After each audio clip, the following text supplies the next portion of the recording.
وقار ایک دن اپنے گھر کے اسٹور روم کی صفائی کر رہا تھا۔ کمرہ کافی عرصے سے بند پڑا تھا۔ ہر طرف گرد، بوسیدہ ڈبے اور پرانی چیزیں بکھری ہوئی تھیں۔ وقار ایک ایک چیز ہٹا رہا تھا کہ اچانک اس کی نظر کونے میں رکھی ہوئی ایک عجیب سی شے پر پڑی۔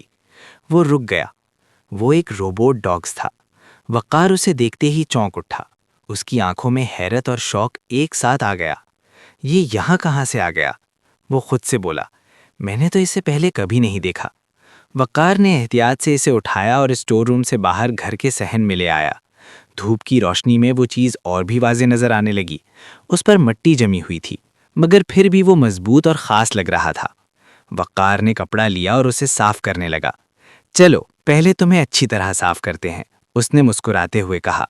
جب صفائی مکمل ہوئی تو وقار نے اسے غور سے دیکھا۔ دل میں تجسس بڑھتا جا رہا تھا۔ کیوں نہ چلا کر دیکھوں، پتہ تو چلے کہ یہ چلتا بھی ہے یا نہیں۔ وقار نے ہمت کر کے اس کا بٹن دبا دیا۔ ایک لمحے کی خاموشی چھا گئی۔ پھر اچانک روبوٹ ڈاگز نے سر اٹھایا اور آواز دینے لگا۔ وقار کی خوشی کا کوئی ٹھکانہ نہ رہا۔ وہ خوشی سے جھوم اٹھا اور زور سے بولا، ارے واہ، یہ تو واقعی چل رہا ہے۔ اسی لمحے وقار کو یاد آیا، یہ تو میرے دوست کا تھا، پتہ نہیں کیسے میرے گھر آ گیا، مگر یہ بالکل ٹھیک حالت میں ہے۔ وقار نے خوشی سے روبوٹ کو دیکھا اور دل ہی دل میں سوچا، اس کے ساتھ تو میں بہت کچھ کر سکتا ہوں۔ وہ مسکراتے ہوئے بولا، اب تم میرے ساتھ رہو گے اور ہم مل کر کچھ نیا کریں گے۔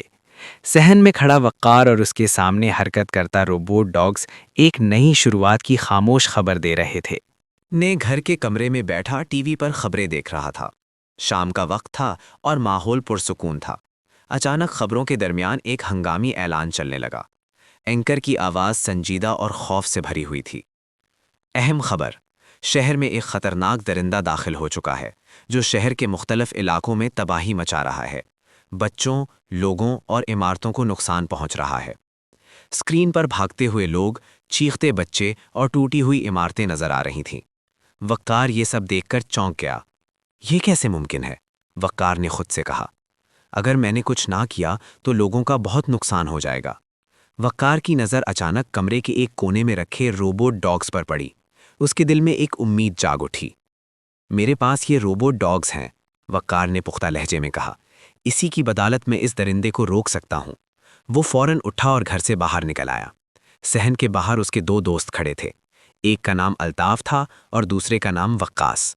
وقار نے گھبراہٹ مگر ہمت کے ساتھ کہا، کیا تم نے خبریں دیکھی ہیں؟ شہر میں ایک درندہ آ چکا ہے۔ الطاف نے جواب دیا، ہاں ہم نے بھی دیکھا ہے، حالات بہت خراب ہیں۔ وقار نے کہا، مجھے شہر جانا ہوگا، اس درندے کو روکنا ہوگا تاکہ لوگوں اور عمارتوں کو مزید نقصان نہ ہو۔ کیا تم دونوں میرا ساتھ دو گے؟ وقاص فوراً بولا، اگر ہم زندہ ہیں تو تمہارے ساتھ ضرور چلیں گے۔ الطاف نے بھی مضبوط آواز میں کہا، ہم تینوں مل کر اس ظلم اور زیادتی کو ختم کریں گے۔ تینوں دوست نے شہر جانے کا فیصلہ کر لیا۔ وقار نے روبوٹ ڈاگز کو چالو کیا جو فوراً حرکت میں آ گیا، جیسے آنے والی لڑائی کے لیے تیار ہو۔ جب وہ شہر پہنچے تو منظر خوفناک تھا۔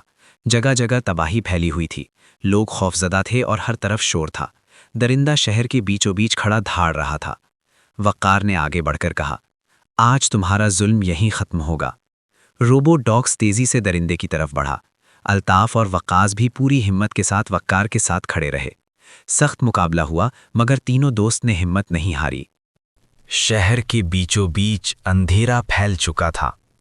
ٹوٹی ہوئی عمارتیں، جلتی ہوئی گاڑیاں اور خوف سے بھاگتے لوگ ہر طرف نظر آ رہے تھے۔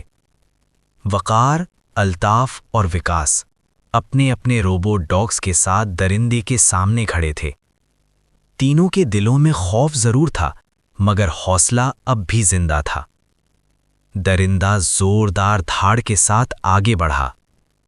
وقار نے چیخ کر کہا، ابھی نہیں، حملہ کرو۔ تینوں روبوٹ ڈاگز ایک ساتھ درندے کی طرف لپکے۔ شروع میں لگا جیسے وہ درندے کو پیچھے دھکیل دیں گے، مگر اچانک منظر بدل گیا۔ درندہ پوری طاقت کے ساتھ پلٹا۔ ایک زوردار وار۔ پہلا روبوٹ زمین پر گرا۔ پھر دوسرا وار۔ دوسرا روبوٹ بھی ٹوٹ کر بکھر گیا۔ تیسرے لمحے درندے نے ایسا حملہ کیا کہ تیسرا روبوٹ بھی ٹکڑے ٹکڑے ہو گیا۔ چنگاریاں، ٹوٹے پرزے اور لوہے کے ٹکڑے ہر طرف بکھر گئے۔ وقار، الطاف اور وکاس ساکت کھڑے رہ گئے۔ الطاف کی آواز کانپ رہی تھی۔ اس نے ہمارے روبوٹ چند لمحوں میں ختم کر دیے۔ وکاس میں خوف زدہ آنکھوں سے درندے کو دیکھا۔ اب ہم اس سے کیسے مقابلہ کریں گے؟ ہمارے پاس تو کچھ بھی نہیں بچا۔ درندہ دوبارہ دھاڑا اور ان کی طرف بڑھنے لگا۔ تینوں پیچھے ہٹ گئے۔ ان کے چہروں پر بے بسی صاف نظر آ رہی تھی۔ وقار کے ہاتھ کانپ رہے تھے۔ اس کی آنکھوں میں آنسو آ گئے۔ اس نے آسمان کی طرف دیکھا، دونوں ہاتھ اٹھائے اور ٹوٹتی ہوئی آواز میں کہا، یا اللہ، اب ہمارے پاس تیرے سوا کوئی نہیں، تو ہی ہماری مدد فرما۔ ہم کمزور ہیں مگر تو سب سے طاقتور ہے، ہمیں اس ظلم سے بچا لے یا اللہ۔ درندہ چند قدم کے فاصلے پر رک گیا۔ فضا میں عجیب سا سکوت چھا گیا۔ تینوں دوست ایک دوسرے کے قریب کھڑے تھے۔ روبوٹ ختم ہو چکے تھے، طاقت ختم ہو چکی تھی، مگر دعا ابھی باقی تھی۔ اور یہی وہ لمحہ تھا جہاں انسان کی طاقت ختم اور رب کی مدد شروع ہونے والی تھی۔